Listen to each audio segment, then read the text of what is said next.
Coming up on this week's episode of That Rip City Roundtable podcast, longest podcast title going for a Blazers show. We have an awesome guest here, Torey Jones, host, co-founder, creator, owner, the boss, all the titles of Blazers Uprise. It's such an honor to have Tori here on the podcast. He is a guy that has, as he'll tell you, I don't want to spoil things, but he's been creating content for Blazers fans like me, like you, Rip City, Hand Fruit Nation, everybody, really since 2019, podcast and YouTube.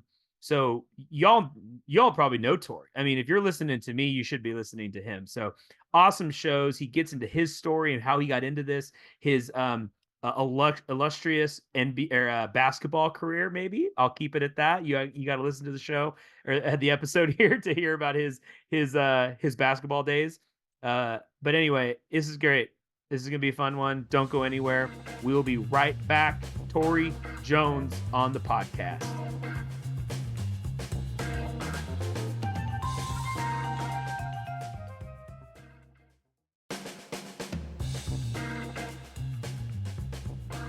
All right, everybody, we're back from break, and I'm here with Torey Jones. Tori, do I say like owner, founder of Blazers Uprise? What do you call yourself? Owner, founder, host, I don't know, all the above. Yeah. Host, all the things. Well, Tori, I appreciate you coming on, man. You're super busy and you got a ton of content you're putting out. So appreciate the little bit of time here that we'll have with you, which is awesome. We start all our guests off with just kind of a story about you. And so, tell us where you're from, where you were born, all that stuff, and then how you became a Blazers fan. Yeah, so I was actually born in Germany. My dad was a U.S. soldier, so moved around all over the place when I was young. Haven't been back to Europe, unfortunately, but that's one of my long-term ambitions is to go back to where I was born. But I'm American and moved back to Vancouver, Washington when I was 8 years old. My family grew up here, so I'm right across the river up here in Washington. And yeah, man, I love it here. I love this area, and my fandom for the Blazers kind of spawns from that. I played basketball growing up. I'm tall, so it was kind of a given. And played a little bit in college. Played a year at a community college over in Tri-Cities. Cool. I like it over here better, though. I like the trees. I like the green. I don't like the desert. But I enjoyed playing basketball, and then got into just doing some YouTube stuff, just experimenting, right? Like every podcast host, YouTube creator that I've talked to, a lot of times they get their start just by experimenting, just by turning on a mic, turning on a webcam, and just going. And that's essentially what I did. Collaborated a little bit with True Blazer Fan on YouTube. He used to do some sick Blazer highlights, and then started my own YouTube channel, Blazers Uprise, about 5 years ago. Unfortunately, It was right after the Blazers made the Western Conference Finals. So since then, we haven't gotten much luck, but hopefully that'll change soon. Yes. Yeah. I'd say I've been a little bit downhill since then, since the 19 run. So, well, cool, man. Well, I mean, Tori, have you been a Blazers fan a long time, or were you like just a sports fan, or what's kind of been the reason why the team? I've been a Blazer fan since like 2006, 2007. I really got into the NBA. I got into basketball watching Gonzaga with my grandfather, so I'm a huge Gonzaga fan. The Adam Morrison days. Oh, yeah. Also watching some Husky basketball. So Brandon Roy, I watched him a little bit in college as a kid, as a 9-10-year-old kid. So then when he gets drafted by the Blazers, that made it a little bit easier for me to get into the NBA. And like the first NBA basketball I watched was that 2006 finals, Dwayne Wade, him putting that team on his back. But I'm just a major sports fan. I'm a Niners fan, so all I know is losing Super Bowls. I'm a Washington Huskies fan, so we lost the championship this year. I'm also a Seattle Mariners fan, so at least we finally made the playoffs. Yeah. I'm just kind of a cursed sports fan in general, but I love it. I'll watch pretty much anything. Oh, that's awesome, Tori. It probably builds a lot of character for yourself, right? You've been through the trenches and things. Mm-hmm. Yeah, I mean, I think we follow some of the similar teams, right? I mean, it's Mariners and Blazers, and then Seahawks, and it was like finally you get a title from a team, and then should have probably been back-to-back champs. But I like didn't know what to do with myself that year. I was like, did one of my teams actually win? Like, I don't understand this. So it's both a good feeling and a weird feeling. But I hope the Blazers can start to at least make some strides here and get back to it. Yeah, if I could pick any team, it would easily be the Blazers, especially covering them. Like I just sit here dreaming about, we do post-game streams on Blazers Uprise, and I just dream about the live stream after winning a championship, or shoot, even after winning a series. Because it gets pretty fun in there when the team is doing well. Unfortunately, we just haven't had much of that since we started the channel. So I just sit there thinking about, man, hopefully one day we're able to have these live streams where we're celebrating wins, celebrating winning a playoff series. Unfortunately, would have been nice to have started a year earlier and celebrated the whole Dame buzzer beater and all that stuff. But hopefully this Blazer rebuild is progressing towards that. I mean, that's all I can ask for. For sure. Yeah. And I think us as fans too, that's all we can ask for. I look at like when teams have their championship parades, like it doesn't matter what sport. And I see them and it's always like fun, whatever. And I'm like, the Portland parade would be wild. Like if we finally captured a title, and I'm not saying these other parades aren't crazy too, but that Blazers one would be nuts. It just would be the best parade. I know I'm biased, but I would die. I'd fly back. I'm in Texas. I would be there for that parade. Oh, it would be amazing, man. Especially June? That's when that parade is. It's like perfect time of year in the Portland area. Seriously. Oh man. I dream about it. I dream about standing there front row on the street. Yeah. Maybe with my shirt off, probably not, but just that's what I dream about, man. That'd be awesome. It'd be so good. I was back home. It was summer 2007. We draft Odin, and he was like, they did a thing at like Pioneer Square, and my mom drove me downtown, dropped me off, and he's up on stage and he's like high five, waving, and they're introducing him, and I'm just like, this is it, baby. Like we got 5 or 6 titles coming our way, and then that did not happen. But that was the last time I remember being like in a big group of Blazers fans that was not a game, and where everyone was just like, oh my gosh, you could feel the energy. And then it didn't pan out that way. But. Yeah, it's funny because we had a lottery watch party at a Roundtable Pizza last year, and that was awesome until it wasn't. Just that they announced that we're not at 5, it's Detroit, because Detroit has awful luck. Yep. It's just the reaction. There's like 30 of us in there. It was I bet amazing. It was that when they went to commercial, and it was like, oh my God, we have a chance here. That cold commercial break, I was freaking. I was like, we're gonna get this freaking number 1 pick. Wemby is staying.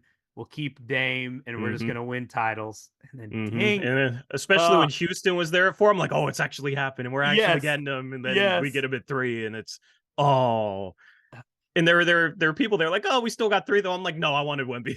Yeah, like it was such a, and we saw it play out this year. I mean, there's such a gap. Like Brandon Miller played well and Scoot played well at the end of the year, but like Wemby, it's just not even close. So, it's fine. Whatever. It'll be okay. It'll be okay, Tori. Used to it.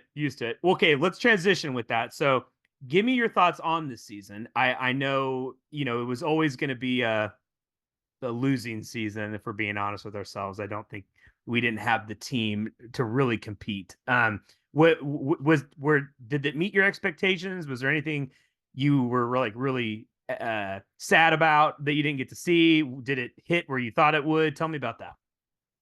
Yeah, so it's always tough analyzing a season with as many injuries as the Blazers had this past year, but unfortunately that's kind of the status quo, so you have to analyze it anyway.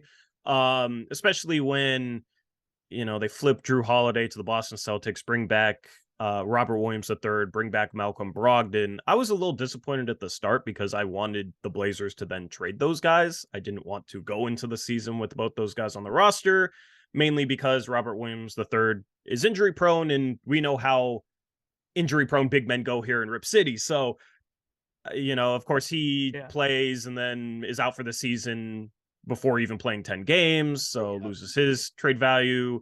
Brogdon didn't play after the trade deadline, and going into the offseason, that's something I'm a little bit worried about for his trade value, is the injury that he's dealing with. Hopefully it's not something that tanks his trade value. But yeah, I was a little disappointed at the start in keeping those guys. And then, of course, Ant gets hurt game one. Shaedon Sharpe doesn't even play half the season because he's dealing with injuries. And then Scoot has his struggles. It was just really tough at the start of the year, especially going into a year where it's like the first year we know that it's going to be a rebuild. Last season, the Blazers, of course, got out to that super hot start, and that was a lot of fun. And then the wheels fell off. You didn't really know what to expect going into that season. This year was a little bit different, just going into it knowing that it was going to be a struggle, and then it immediately being rough in terms of guys getting hurt, guys getting injured. They start off 3-3 and then never got close to 500 again. So there was some good in it. I think Scoot grew a lot. I'm really looking forward to his year 2 because I felt like he added things to his game, whether it was changing pace, throwing more lobs as the season went on, building chemistry with DeAndre Ayton. I thought that was a good sign, and everything I hear is that he just works his ass off. So I'm looking forward to his year 2. And then Toumani Camara is a guy that I really liked bringing in that Ayton trade as well, and he was really impressive. So there was some good, there was some bad. It's just more so, hopefully this is a building block for the future, and Joe Cronin has to do a good job this offseason in terms of continuing to pursue the rebuild. I don't want to get ahead of myself in regards to that, but yeah, no, I hear you, man. Yeah, I to go back to your Robert Williams point, I don't, if you were thinking, Rip City fans, if we thought for a minute Robert Williams was going to make it past like 15 or 20 games, we were delusional. I mean, yeah, you take the injury history we have with big men, and then you bring in Robert Williams, who has injury history. That guy should never even seen the court. I was blown away that they were playing him, and he did fine. Like, he came in playing backup. I was like, he has skill and talent, defensive anchor. But yeah, dude, 10 games, that wasn't even. And then it was like not just a little injury, it was like a big injury. So it's just, especially when you have DeAndre Ayton, man, playing in front of him. It's not like you needed Robert Williams to come in and start. You got your center. Yeah. That's on a max contract that was going to play heavy minutes already. So yeah, I didn't understand that. Yeah, that didn't make any sense to me. But it was a bummer. I think we did go into it thinking, yeah, this is not going to be a winning year. But yeah, we definitely wanted to see that development. I think that Shaedon one, if you had to say what one injury hurt the most, I mean, that one just sucked. I just think a second year with Sharpe playing 70 games or whatever it could have been, I think would have been electric. I think, and even the time he did show there was improvement, that one sucked for me. Oh, absolutely. At least it would have been fun. 100%. And him and Scoot build chemistry. Like, those guys barely got to play together, and it sucked because Sharpe had a couple of stretches where I felt like he looked like a fringe all-star level player, which at 20 years old in year 2, that's really, really good, especially for somebody that came in a little unseasoned, didn't play in college. So it sucked because it seemed like he'd have a stretch where he'd play really well, and then I don't know if he started to get banged up or the heavy minutes got to him because he had some stretches of heavy minutes, but then he'd start to struggle a little bit and then he would be out. Yeah. And then he'd come back and had another stretch like that. And hopefully he's not, I don't even like saying the phrase injury prone. Hopefully he's not that. Because he is the one guy that I think on this roster could end up being a top 15 to 20 player someday. And the Blazers need that. So hopefully year 3, he's able to stay healthy. Yeah, I agree. And it's like, if we had been in contention, whatever, would he have come back? I mean, like, was it a type of injury that truly would have held him out? Or was it like, hey, this year's a throwaway anyway, take more time? I don't know the answer to that. Maybe you do, Tori, but like that to me, that was my reassurance. That I was like, maybe he's not like injury prone. I think they're just holding him out not to risk more injury or something like that. It's the Blazer way. The Blazer way. And the Simons injury happened, like 20 minutes into the first game? I mean, that one was brutal. Like, again, we're what we're going to be pushing towards was going to be different for the end of the year, but then not seeing if these guys can play together. I think we didn't learn that this year. At least I don't think I did. Did you see glimpses that you think Simon, Sharp, Scoot could all play together in this backcourt, or do you think one of them has to go, or two have to go, or all three have to go, Tori? I don't know. They just didn't play enough together, and especially like start of the year, Ant gets hurt, but then Scoot was really struggling early in the year, so I feel like we wouldn't have been able to get a true gauge of those three together anyway, even if Anthony Simons was healthy. And I don't know how many minutes they played together this year, but it can't be that high. Long term, I think that maybe those three can work if you have a front court like the Cleveland Cavaliers have, where you have two rim protectors, Evan Mobley, Jared Allen. I really want Alex Sarr in this upcoming draft for the Blazers for that reason, a power forward that can protect the rim, can defend on the perimeter. Because if you're playing those three guards defensively, it makes it easier on them if they can just play up on the perimeter and then funnel guys towards two shot blockers compared to not having that protection behind them. So I definitely want to see those three play together next year just to see what it looks like defensively. I don't think the Blazers are at a point where they should be looking to trade any one of them. I know a lot of Blazer fans will say you got to trade Anthony Simons this offseason. I just don't think he's going to get back enough value for how good he truly is. I've always been an Anthony Simons believer, and he's your one guard that is established, right? Sharp probably would have become established if he got to play more last year, but Scoot's still on his way. Who knows what he becomes? And Joe Cronin said, I think it was at a trade deadline interview, maybe it was exit interview, but he said, we're in talent acquisition mode. Trading Anthony Simons for, I don't know, picks goes directly against that. And I would like to just see what it looks like with those three playing together, because Sharp might be able to play some three. He has that long wingspan. He jumps, crazy high, so he can block some shots around the rim occasionally. And I think he can play a little bit bigger than his height. So I do want to see that experiment play out. Yeah, I'm with you. And even like watching this, like I was trying to find if I could find the minutes. I think Scoot and Simons played 383 minutes together this year. And I'm like, is that true? I don't know if I trust this website. I was trying to find it real quick.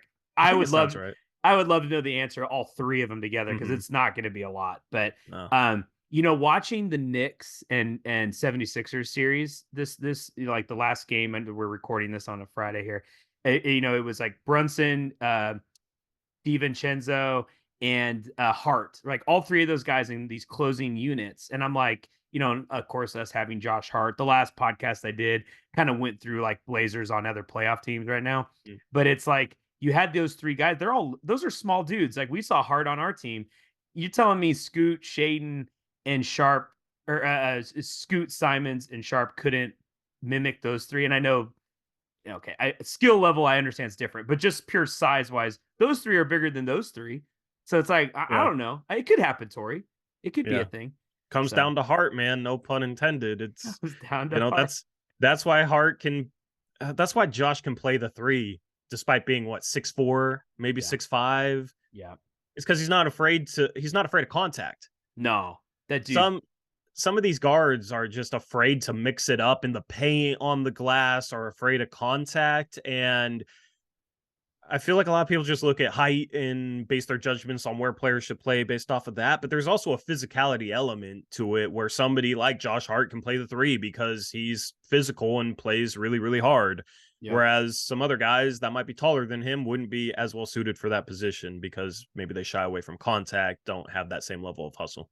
Sure. No, that makes sense. It makes sense. I'm gonna ask you a question. So you play one season for community college, Tri-Cities, right? Mm-hmm. What would have had to have gone right, Tori, for you to keep progressing and to make your way into the NBA? What would have had to have broken your way for that to happen? I would have had to score more than 2 points a game.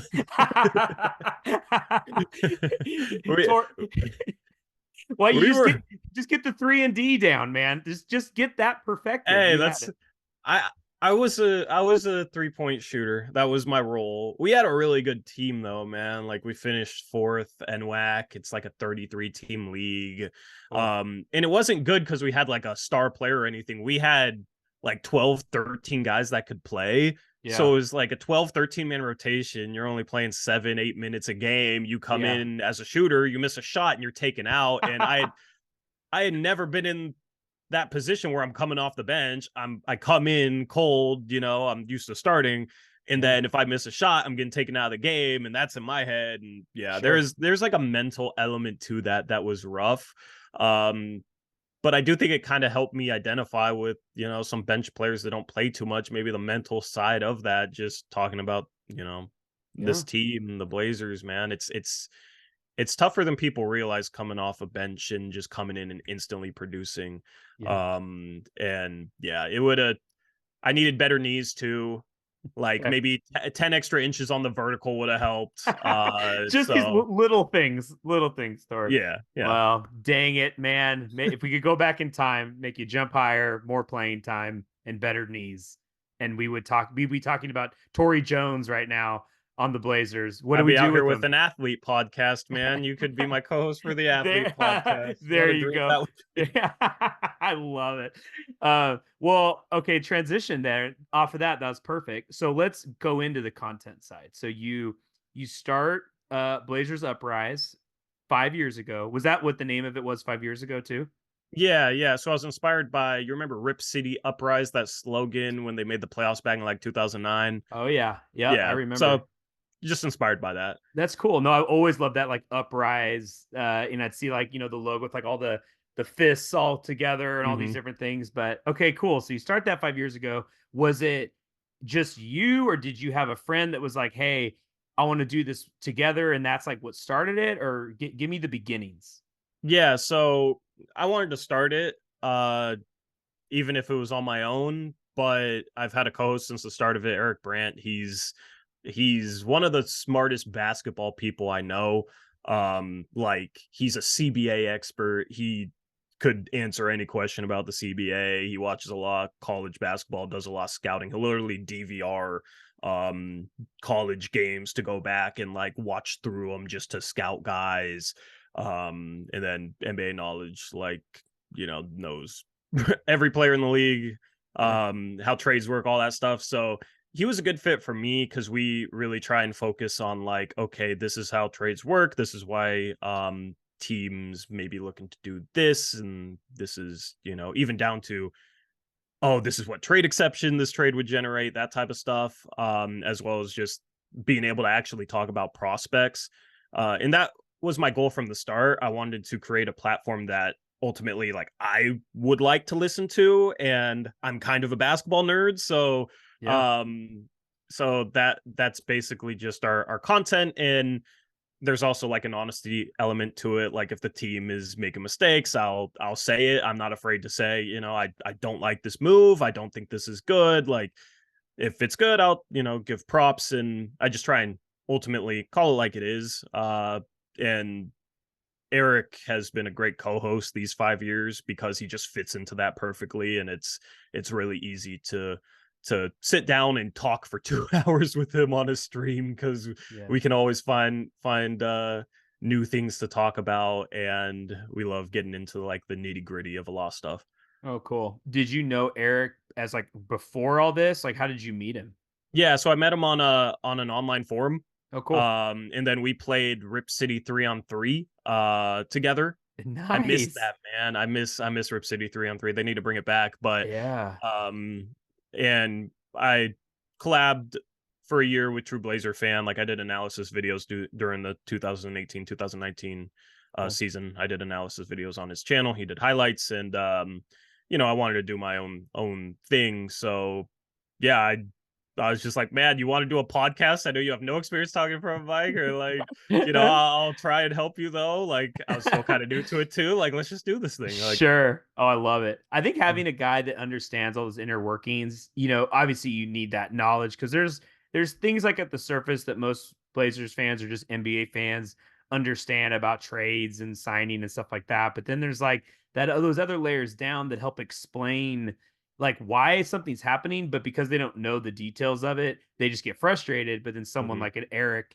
the Yeah. example that comes to mind is like that draft pick that we owe to the Bulls, from forget from what trade that The was. Larry Nance Jr. The trade, Larry yeah. Nance Jr. trade, wasn't that trade, or because we owed that pick to them, was like blocking the ability for us to offer more trades or something like that. I always remember hearing something back when Yeah. like we were trying to get help for Dame, and it's like, well, let's just throw 4 first rounders at somebody, and it's like, well, because of that weird pick we owed them, we weren't able to do that, or something. And I could be so wrong. Or Eric No, might no, listen to this you're and right. No, you're right. It's lottery protected through 2028. So, if the Blazers are in the lottery through 2027, they owe a 2028 first round pick still yeah, to Chicago, which also makes it interesting because the Blazers have the ability to swap their picks with Milwaukee in 2028, but if they don't have their pick, if they're in the lottery until then they don't have their pick to swap.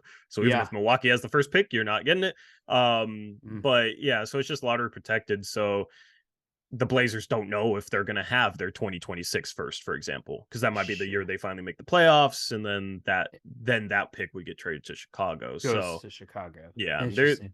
there's always like weird things teams can do to like word things like, you get a pick 2 years after our pick finally gets traded to Chicago. There's always weird little nuances like that that teams can try and Yeah. mess with that gets really complicated. But yeah, that still in that position, man. It's when that pick got traded, I think everybody still expected to make the playoffs, so nobody really cared that it was protected for so long. Yeah. And then of course Dame gets hurt. So you're in the lottery finally, right? For the first time in a decade. Yeah. And then last year in the lottery again, and then Dame's gone. Now you're in the lottery for the foreseeable future. So it's kind of funny how that worked out. Yeah, that's crazy. No.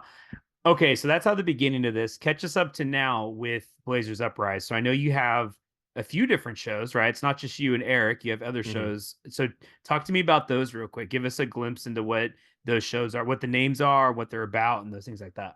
Yeah. So ultimately, we have a second channel. Our main channel is where we do the post games, the videos, all that normal stuff. And then we have a second channel just called Blazers Uprise Podcast, where Uh, we have a few different shows right now. I do a podcast with Stephen Vaughn. I haven't recorded with him recently, but we're planning on getting another episode out. He worked at Rip City Radio 620 with Chad Doing, and now works at 750 The Game with John Consano. He's a producer and good on the mic, has radio experience. So uh, I do a podcast with him, and we just argue on everything. So we named the podcast. We named it Scorching Trails. Oh, Kind of a play on Trailblazers. I didn't want to go. Everybody was like, "You should have went with Blazing Trails," and I was like, "Okay, I've heard that like 10 times before. I want to go with something new."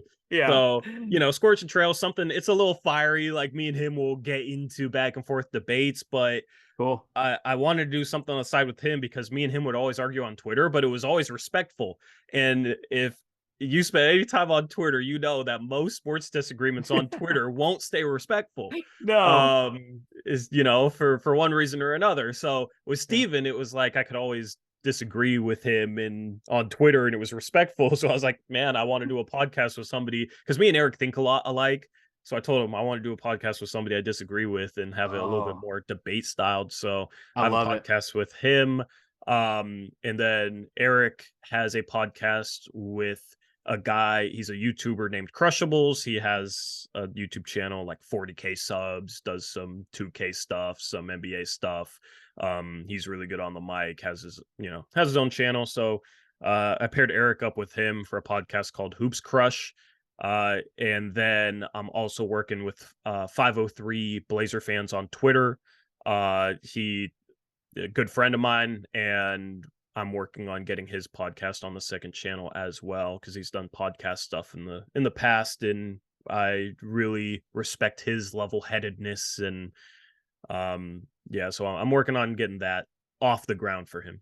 Cool, man. Well, I mean, it's awesome that because you've like been in their shoes about like, hey, I'm starting this thing. Let's get this going. Like you said, Mhm. experience on the mic, all these things, and just getting their opinions on one platform, but then using kind of your and you can correct me if I'm wrong here, but it's like using some of your audience that you've built up over the years.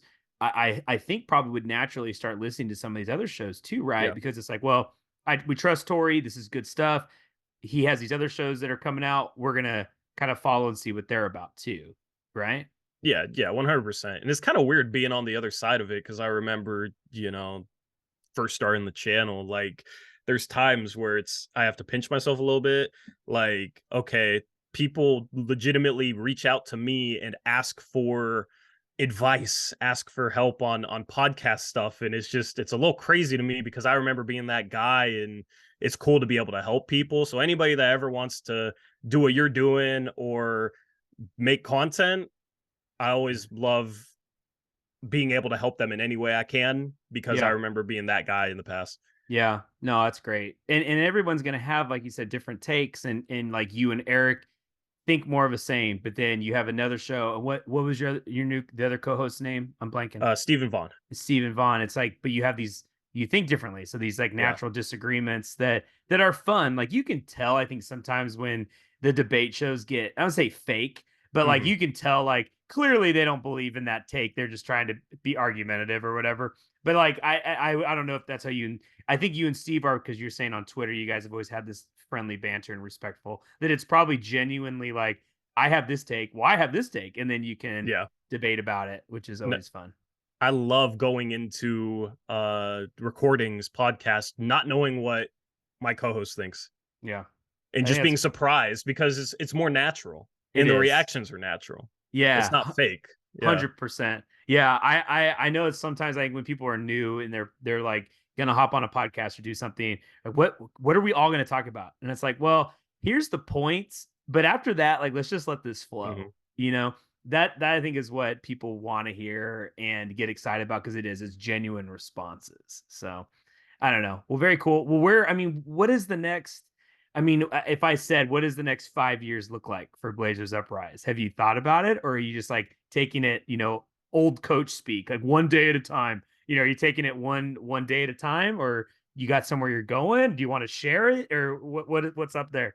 Man, I'm always a dreamer. I'm always thinking about, oh, it'd be cool if we built a mobile app for our content. We have a Oh, website, right? And yeah, I'm just always dreaming about ways to build out the platform a little bit more, ways to get better in terms of making content, right? Like I'm addicted to graphic design with a lot of streams. So I'm always trying to push the boundaries and outdo myself in terms of graphics stuff that I do on like draft live streams. Legitimately, I have the mindset that I want my streams to look like they could go on TV. yeah, Right. I'm always pushing the boundaries. I'm always dreaming about stuff. I don't know exactly where that goes in the next 5 years. Hopefully, it just goes to the point where we're doing post game shows in May and hopefully June. there you That's go. really all I care about. I love it, dude. Me too, man. I hope I'm watching your post game streams in late May, early June. I would love it, and then see you with your shirt off at the parade, and be like, I know that guy. Yeah. Let me lose 20 pounds first, and then maybe I can do that. And then rip the shirt off. Yeah. Well, cool. Well, cool, Tori. Well, I appreciate you coming on. If you had to give us one thought for the off season here that you're hoping to see accomplished, not 50 things, you get to pick one thing. What do you hope you see besides the Blazers getting, the number one pick or whatever in this lot? I know the lottery's coming up here where the ping pong balls drop, but one thing, what would it be this offseason? Honestly, just keep pushing forward with the rebuild. Yeah. Don't short circuit it to try and win next year. It's a process, and I think they need to really commit to that as their direction. Um, Continue the youth movement, continue developing players. So just commit to the rebuild is all I care about. Cool. I know we're down. We're in the muck and the mire right now. So let's just stay there until we're ready to launch out of it and be in contention. I would be so sad if we spent 3-4 years in the lottery and then we just get back to like, oh hey, we got the fourth seed and now we have home Hmm. home court and first. It's like that's not what we want out of this. So We want parades, man. we want parades, Tori. I want parades. Well, cool, man. Well, hey, okay, quickly. So where can everybody find you? Is it YouTube the best way? Podcasting platforms? What's the best thing? YouTube's the best way. Just Blazers Uprise in the search bar, and will pop up both the main channel and then Blazers Uprise podcast is the name of the second channel. And then I'm on Twitter as well. Torey Jones YT is the handle. Torey Jones YT, and I tweet a bit. Cool. A bit, a little bit, a little bit. Cool. All right, sorry. Well, thanks for taking the time, man. Thanks for having me, man. All right. All right, that was it. That's the show. That was amazing. If I could give Tori my knees, I would, to keep his career going. I probably first would have given it to Greg Oden so he could have kept playing. But then next on the list would have been Tori. So, I can't help him jump higher. I can't get him more playing time when he was in the Tri-Cities there. But anyway, this was great having him on. Wealth of knowledge. Tori, that is so cool. If you've been a Blazers fan for a long time, or if you're a new Blazers fan, maybe, or you're just new to the podcasting world, there's going to be so much good content he has coming out. So check out his pages, follow him, and hopefully we see him doing a post-game analysis in early June next season. Would that be wild? That would be the most wild thing if the Blazers made it to the finals next season. I would be at the parade with my shirt off too, just with Tori. So we would see how that goes. But anyway, Rip City, we appreciate you. Thanks for listening. Hope you enjoyed the episode. Tune in next week. Find us, all the podcasting platforms. Clearly you're listening, so you found us anyway. We'll be back with another amazing guest. And as always, it is a great day to be a Blazer.